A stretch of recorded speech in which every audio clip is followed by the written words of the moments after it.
Hey everyone, it's 604 Comics here. Today is New Comic Book Wednesday. Thank you for joining me.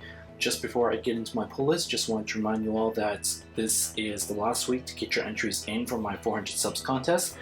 In case you forgot, this is the prize I'm giving away. This is a 9.8 Signature Series CGC comic, Before Washington Silk Spectre issue number 1, signed by Darlene Cook, Amanda Connor, and Jimmy Palmiotti.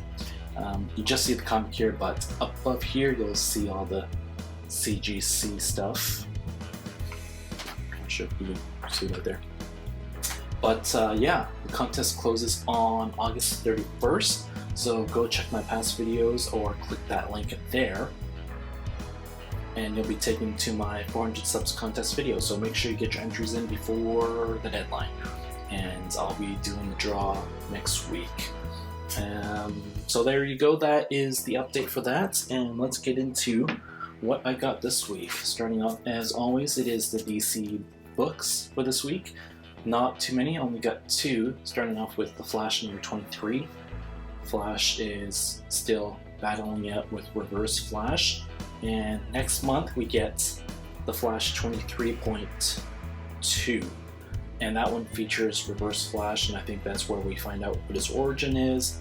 And then in issue 24, that comes out in October, that is the conclusion to the story arc. So there you go, that is The Flash number 23.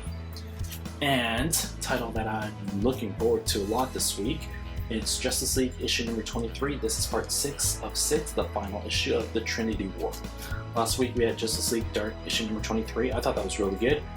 We saw a lot of fighting between all these superheroes, and it seems like the box was corrupting them and making them all want the box for themselves. And I'm really looking forward to seeing how this whole thing wraps up and how this is supposedly going to lead into next month's Forever Evil. So I'm sure a lot of you guys are probably excited to read that issue as well. So there we go for DC, and then we have Marvel books.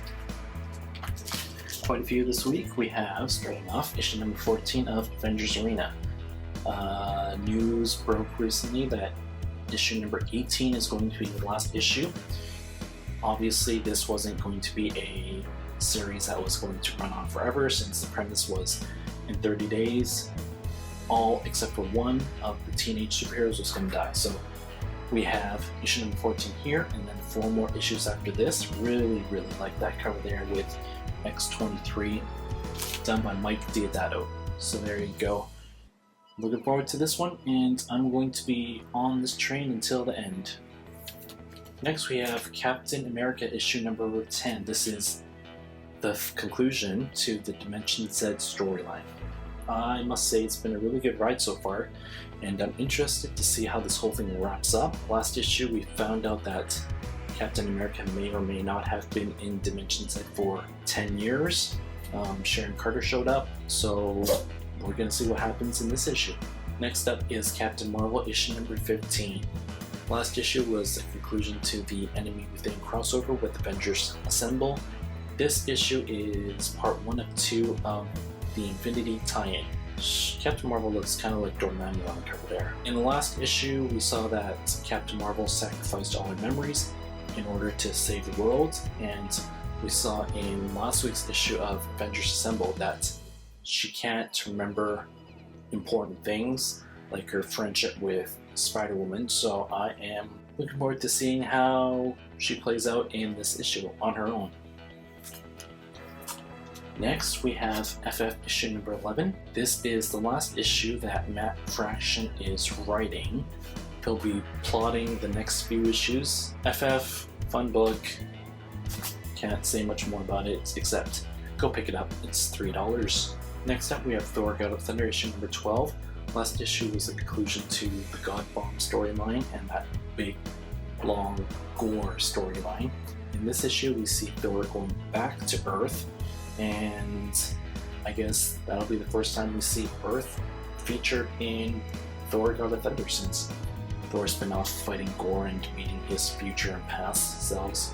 And finally, for Marvel, we have Uncanny X-Men issue number 11. At the end of the last issue, if I remember correctly, we saw the Super Sentinel come, and it looked like he was going to go and destroy Cyclops and his team, so we'll see what happens in this issue. Uncanny X-Men issue number 11. And finally, we have Image and the Indies. For Image, we just have one book. We have Morning Glories issue number 30. This is the last single issue of Morning Glories that I'm picking up. After this, I'm going to go strictly to trades because I'm just so far behind on this one. Next, we have G.I. Joe issue number 7. I haven't read issue number 6 because I'm still trying to find that cover that I want, so I don't know what's happening, but hopefully I can find that one soon and get caught up. And the last book that we got this week is Fathom from Aspen. This is issue number 2, the reserve cover. This is I believe, 8-part miniseries. I really enjoyed the first issue. It was pretty easy to get into, having not known anything about Fathom, and it hooked me in enough that I wanted to continue, so there you go. So those are all the books I picked up this week. I didn't pick up Lazarus number 3. My store had a copy, but the cover was kind of damaged, so I didn't want to pick it up. And now I'm thinking maybe I just might drop that book. It hasn't really captured my attention in the first 2 issues, so in an effort to try to cut back books, I think I'm gonna drop Lazarus.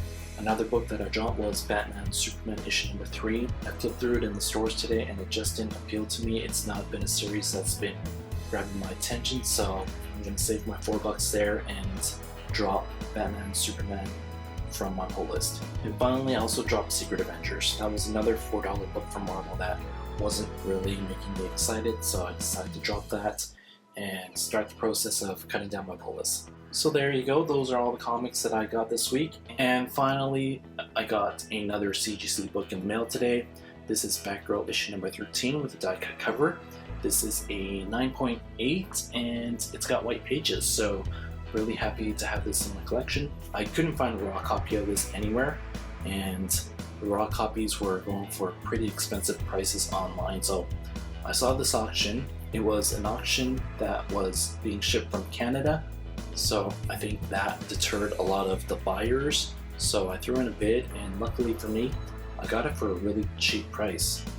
Probably about $5 more than it would have costed for me to personally send this one into CGC to get it graded and slabbed and all that. So really happy with the price I paid for this, and now I have Batgirl issue number 13 in my collection. I've been spending quite a bit on CGC books these days, so I think I might want to slow down and catch my breath. So that is it. Those are all the comics I got this week. Today's pull list, Batgirl 13. This is 604 Comics. Make sure you like, comment, subscribe, and enter my contest, and I will see you guys later. Take care and have a great week.